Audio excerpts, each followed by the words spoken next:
में तीन चीज़ चार चीज़ से और पता कर सकते हैं कि जैसे कि हमारा सीपीयू ख़राब है, कि पावर आईसी ख़राब है, कि ईएमएमसी ख़राब है। तो मैं आपको कुछ रेटिंग बताऊंगा इसकी। तो ये इसमें फोकस करो। तो इसके अंदर में कैसा है कि अगर आपकी रेटिंग 0 से लेकर 250 तक के आ रहा है तो फ़ोन तुम्हारा ऑन हो जाएगा। और अगर इसका पावर सप्लाई में प्रॉब्लम है तो 0 से लेकर 20 या फिर 30 पे स्टक हो रहा है तो समझ लो आपकी पावर आईसी में दिक्कत है। और अगर ये 90 से लेके 110 तक के अगर प्रॉब्लम में स्टक हो जाता है, यानी स्टॉप हो जाता है, रीडिंग कुछ भी हलचल नहीं करता, ना फ्लक्चुएशन करता है, सिर्फ 90 या 110 के बीच में रुकता है आके, तो आपका ईएमएमसी की भी दिक्कत हो सकती है। ज़रूरी नहीं है कि 90 और 110 में हो सकता है 50, 60, 70 पे भी। इसके अलावा अगर वोल्टेज आपका 0 एम्पेयर ले रहा है तो फुल शॉर्ट है ये। तो आपको क्या करना है, इसको अलग से उसको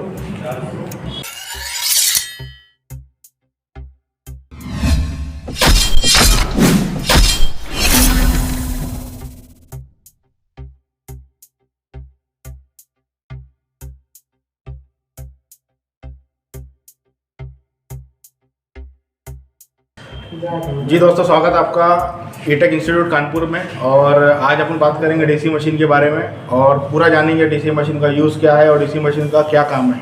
तो ये मेरे सामने एक डीसी मशीन रखी है। ये डीसी मशीन आपको सबसे पहले तो ये बताऊंगा आपको कि ये 2 एम्पेयर, 3 एम्पेयर और 5 एम्पेयर में आती है। यानी कि 2 एम्पेयर की मशीन पहले आती थी, इससे हल्की वाली, जिसका प्राइस 800 से लेकर 1000 रुपये तक आता था। उसके बाद 3 एम्पेयर की मशीन आई जो कि कीपैड मोबाइल, एंड्रॉयड मोबाइल के लिए और आईफोन के लिए, उसके लिए भी यूज़ होता था, जिसका 4000 से लेके 5000 तक का इसका रेट होता है। लेकिन अगर कोई बंदा लैपटॉप का काम कर रहा है तो उसके लिए 5 एम्पेयर और 30 वोल्ट की ज़रूरत पड़ती है। तो ये जो कोराट की मशीन रखी है यहाँ पे, वो लैपटॉप और मोबाइल के लिए, दोनों के लिए बहुत बेस्ट है। और इसके अंदर मैं अगर आगे बताऊँ आपको तो यहाँ पे ये वोल्टेज सेट कर सकते हैं आप 30 वोल्ट तक, और एम्पेयर 5 ज़्यादा से ज़्यादा चेक कर सकते हैं। इसमें आप एंड्रॉयड, आईफोन और लैपटॉप दोनों के लिए यूज़ कर सकते हैं। और इसका यूज़ की बात करें तो इसके अंदर बगैर मोबाइल की बैटरी डाले इसको मोबाइल को चेक कर सकते हैं आप, और लैपटॉप को चेक नहीं कर सकते। लैपटॉप को भूल के भी कोशिश मत करना चेक करने की।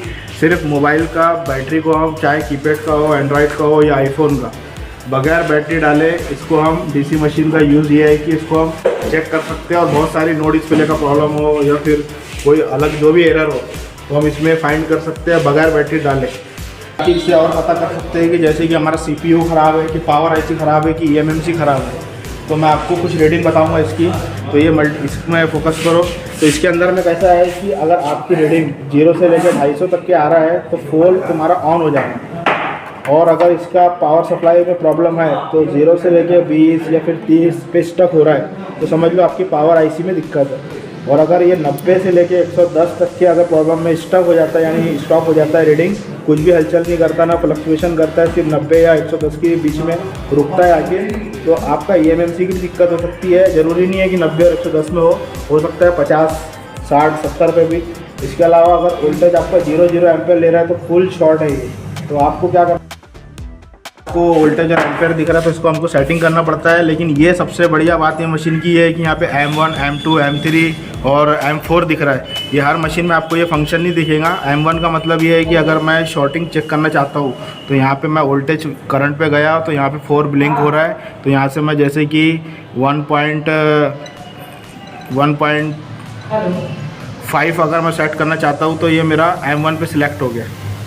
और M2 पे देखिए दूसरा 5, और M3 पे कुछ और है। जैसे कि M3 पे मैं अभी यहाँ पे लगाया तो ये लैपटॉप के लिए हो गया 18 वोल्ट।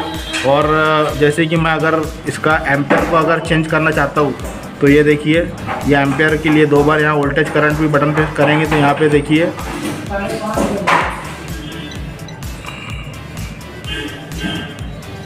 ये देखिए, ये 18 वोल्ट पे हमारा लैपटॉप ऑन हो जाता है और एम्पेयर उसको 5 एम्पेयर लगता है। लेकिन मोबाइल के लिए 3 एम्पेयर पे काम चलता है ज़्यादा से ज़्यादा।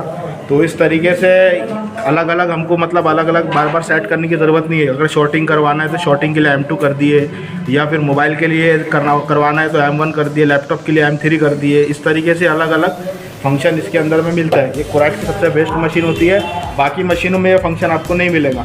इसके अलावा 3.7 जो वोल्टेज होता है, यहाँ पे अगर मैं 3.7 करूँ, यहाँ पे मैं 3.7 करूँ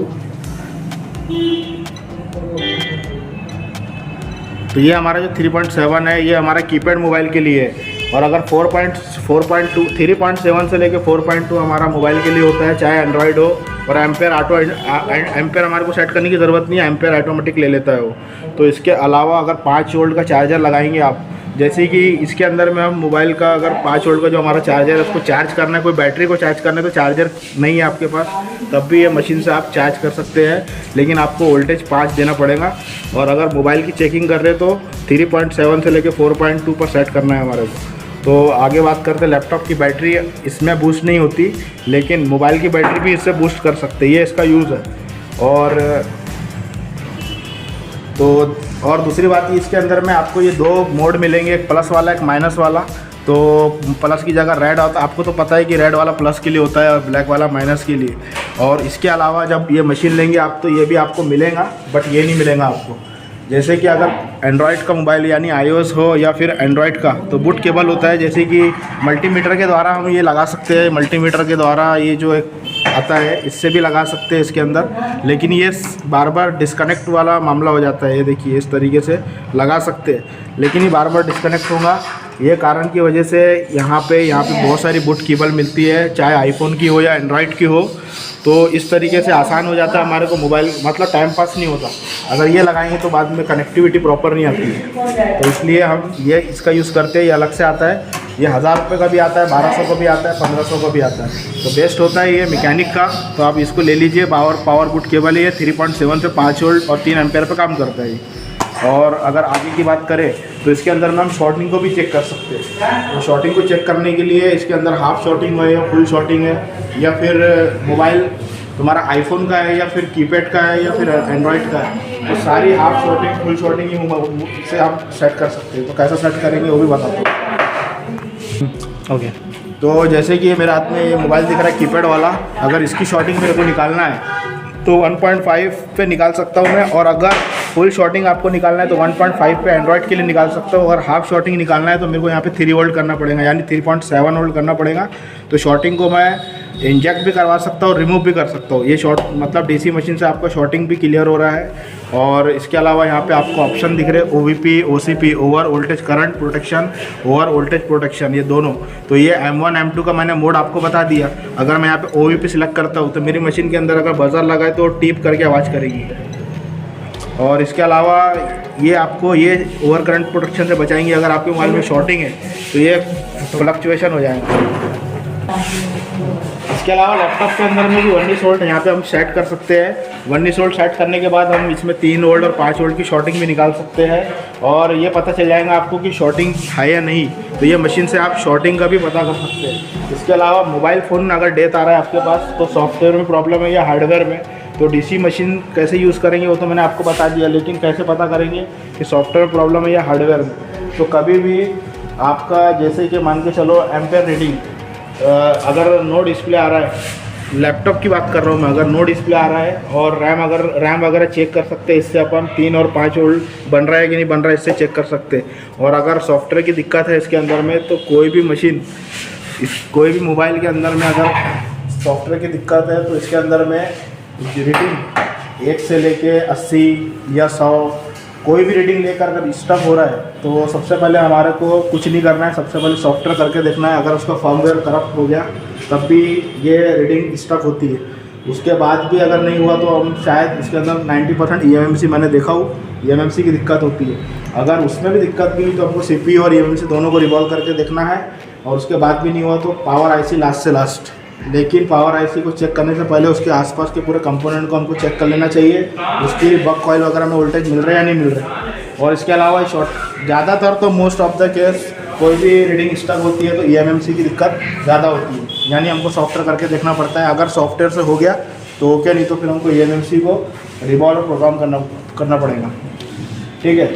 अभी और तो जैसे कि मैंने आपको बताया 1.5 शॉर्टिंग के लिए चेक कर सकते हैं, फुल शॉर्टिंग के लिए, हाफ शॉर्टिंग के लिए 3.7, और बैटरी लैपटॉप के लिए हमारे को 3 और 5 ये शॉर्टिंग कर सकते हैं। इसमें वोल्टेज को इंजेक्ट भी कर सकते हैं और शॉर्टिंग को रिमूव भी कर सकते हैं। और जैसे कि मैंने आपको बता दिया कि M1 पे सेटिंग, M2 की सेटिंग, तो ये मशीन की खास बात यही है कि M1 पे हम चाहे तो शॉर्ट किलर लगा सकते हैं, M2 पे हम वोल्टेज को इंजेक्ट कर सकते हैं। M3 पे हम लैपटॉप को यूज़ कर सकते हैं और M4 पे हम एंड्रॉयड या आईफोन के मोबाइल को सेट कर सकते हैं। तो बार बार आपको सेटिंग करने की ज़रूरत नहीं है, इसलिए ये मशीन की खास बात ये है।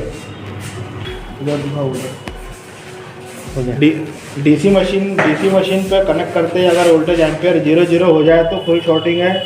और बीप अगर तुम्हारी मशीन के अंदर में बजर लगा है तो बीप भी करेंगी, तो मशीन से वो टीटी की आवाज़ करेगा। तो 3.7 से लेके 4.2 तक के जो रीडिंग आ रही है तो उस पर हमने अगर सेट कर दिया तो हमारा मोबाइल जो है आपको बता देगा इसके अंदर प्रॉब्लम क्या है। 4.2 लास्ट है, उसके ऊपर नहीं।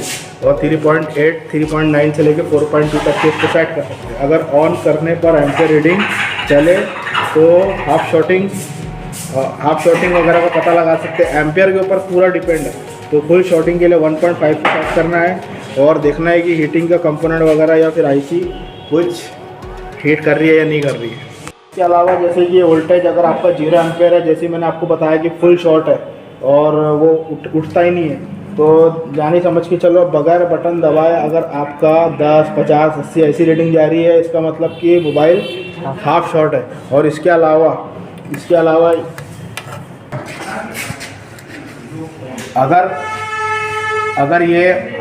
आपने ये जो प्रॉब है इसका प्रॉब उल्टा लगा दिए या यानी ये वाला प्रॉब लगने वाला था और आपने ये वाला लगा दिए तो आपका जो वोल्टेज और ये एम्पेयर है ये फ्लक्चुएशन करेगा, हाई लो हो जाएगा, यानी इसके स्थिति बदल जाएंगी। कभी वोल्टेज ज़्यादा हो जाएगा, कभी एम्पेयर कम हो जाएगा। इसके अलावा अगर हाफ शॉर्टिंग है तब भी ऐसा करेगा। या फिर आपने की नहीं दबाए और रीडिंग भागता है तो इसका मतलब आप 4 चीज़ से और पता कर सकते हैं कि जैसे कि हमारा CPU ख़राब है, कि पावर आईसी ख़राब है, कि eMMC ख़राब है।